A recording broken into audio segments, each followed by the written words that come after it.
My research was basically covering the psychology of movie trailers. You'll notice all of the pictures in this presentation are almost entirely screenshots from actual movie trailers.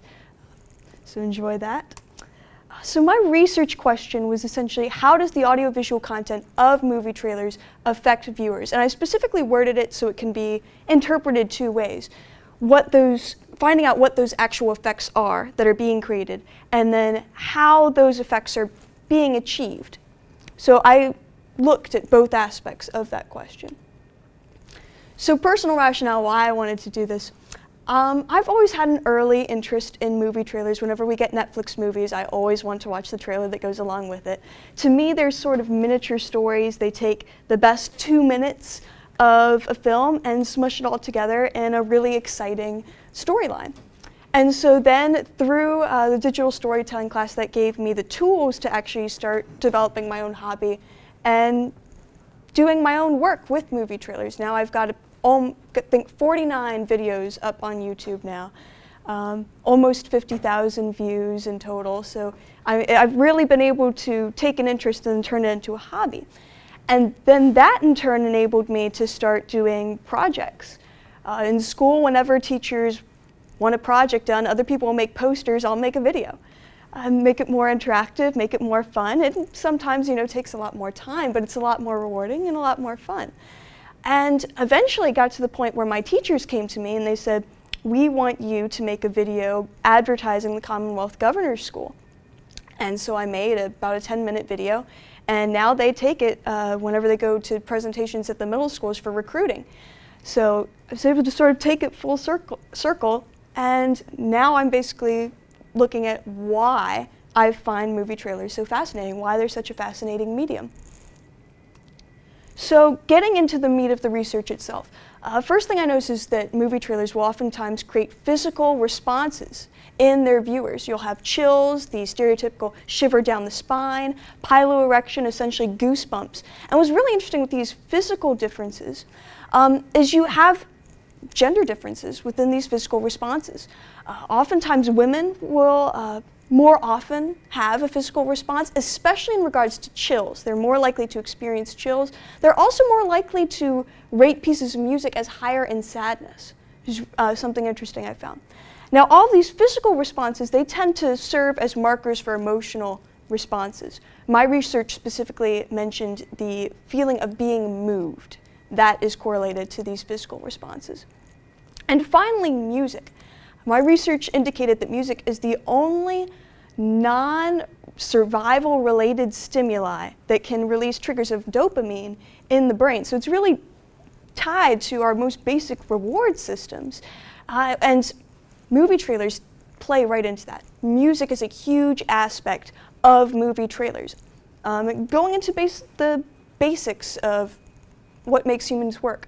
They also utilize the power of the human face. You'll see a lot of facial close-ups in movie trailers. And what that does is that allows you to focus in on individual emotion. If you see a huge swath of destruction or something like that, you get an idea of the scale of the issue at hand, but it's not quite as impactful as a singular individual. Oftentimes you'll see a close-up of a singular individual, and that sort of drives it home, brings it more emotion, makes it more impactful. It also is pulling at our natural tendency to focus in on the human face. There's research that says that infants as young as about 3 months old will naturally focus on human faces. They'll be drawn to human faces. And of course, there are possible evolutionary connections there. It makes sense for us to naturally be pulled to human faces, which is essentially the seat of human emotion. And again, movie trailers play into that exactly, because they're trying to elicit emotion. Because if you have more emotion in these trailers, it's more impactful and it's more memorable. It's more likely that the individual will actually go and see the movie. Associations, they're also going to try to trigger various associations. They want to evoke certain genres. Different movie trailers, different genres will have different styles. You'll have different cuts for an action movie versus a rom-com. You'll have different musical pieces for a drama versus a comedy. And so what they're trying to do is they'll try to evoke a certain genre and allow the viewer to say, this looks like an action movie. I like action movies. Maybe I want to see this action movie. And in a similar vein, they're also trying to trigger context-dependent memories, oftentimes by sort of connecting the advertised film to past successful films.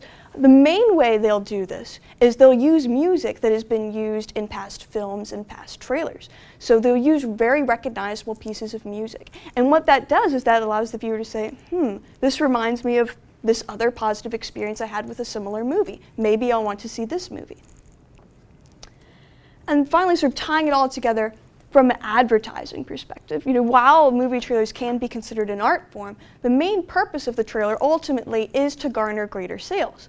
And the way that they do this is they'll basically exploit our natural human tendencies and psychology. They'll elicit different feelings, memories, associations, and all of that tends to manifest itself as various physical and emotional reactions. And of course, this is very beneficial for the movie trailer industry and the movie industry because higher reactions mean that the movie trailer in question is more memorable, and it makes it more likely that the viewer will then go and see the film, which correlates to higher profits. So, as part of my research, I had to develop a product and actually do something with my research. So mine is in two parts. The first part is I made an actual trailer-esque film production in the style of a modern movie trailer. And I created it using various music pieces from official trailers, again, trying to evoke those context-dependent memories. And what I did is I chose to use BBC News clips essentially to reduce bias. I couldn't actually cut a movie because the only movies available to me would be movies that had already been released. So people may have already seen the movie, have emotions or memories connected with the movie, they'd already know what would be going on. It wouldn't really be a teaser because they'd already have seen all of the footage. So BBC News clips I considered a more neutral medium, so that's what I went with. And then part two of this is I did a study. I presented my video to multiple classes, collected self-reports or surveys, and what I wanted to see is essentially from that data, are the desired emotional effects present, and do the data trends relating to intensity of emotions, gender, does that match that of the research that I gathered? So without further ado, I'll show you the video production that I made.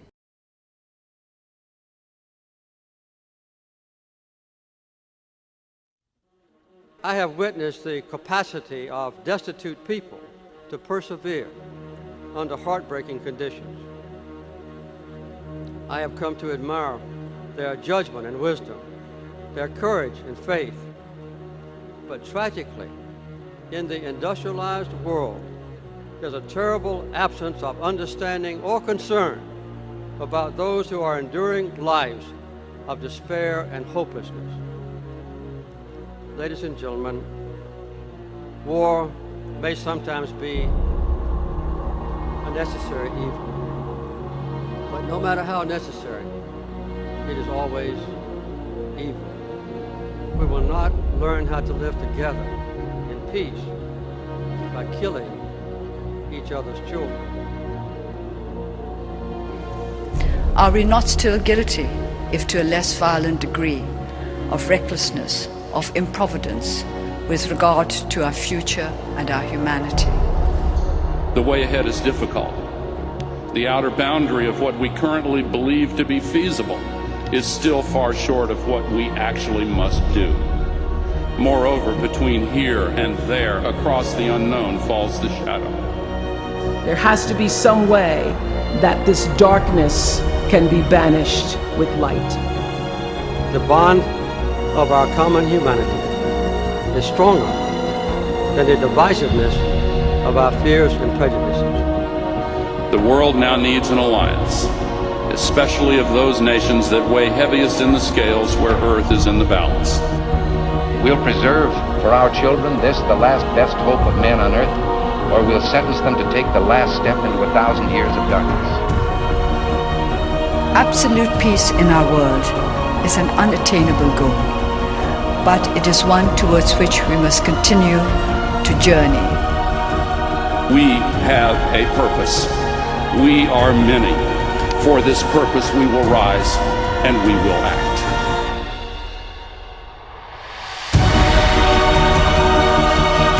You and I have the courage to say to our enemies, there is a price we will not pay, there is a point beyond which they must not advance. You and I know and do not believe that life is so dear and peace so sweet as to be purchased at the price of chains and slavery.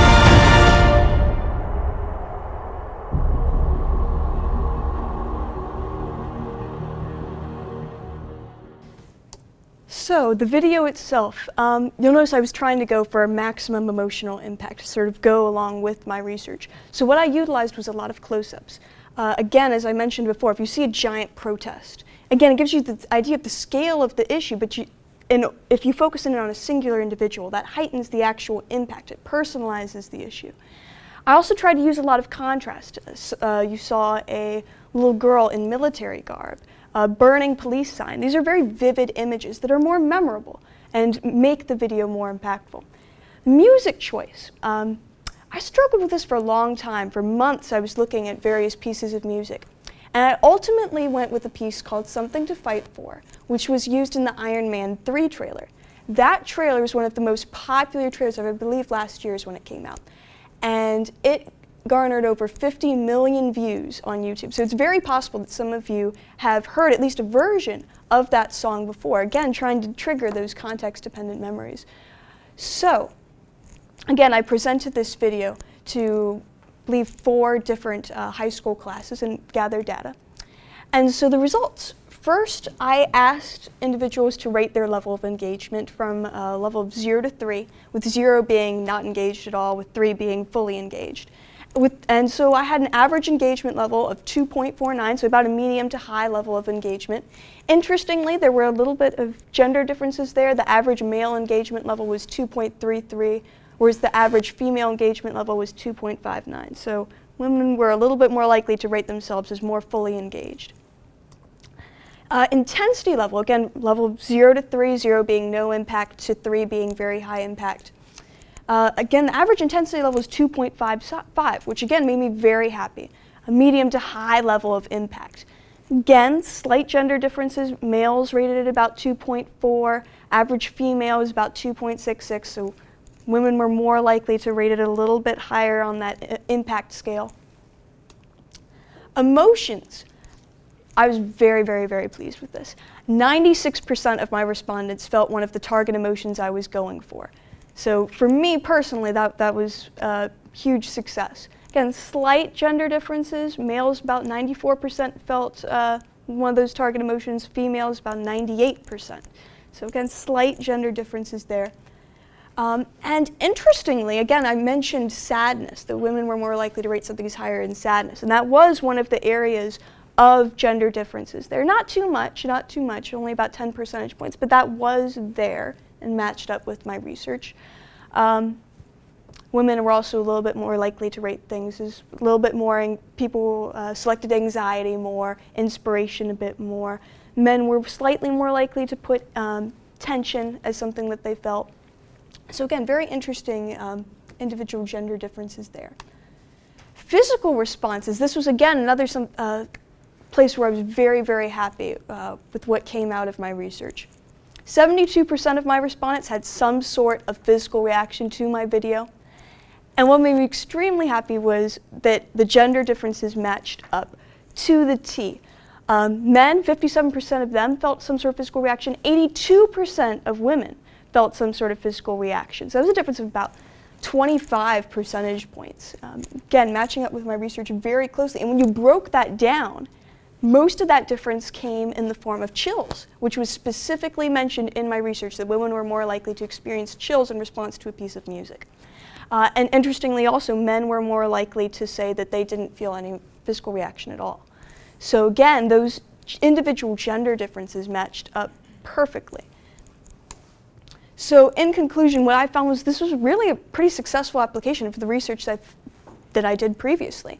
The data that I collected, for me, was very surprising that an amateur study such as this matched up to the T with everything that my research was saying would be present, even down to the individual gender differences. Are there any questions? What is wrong with teenage boys? It's a good question. I don't have the answer.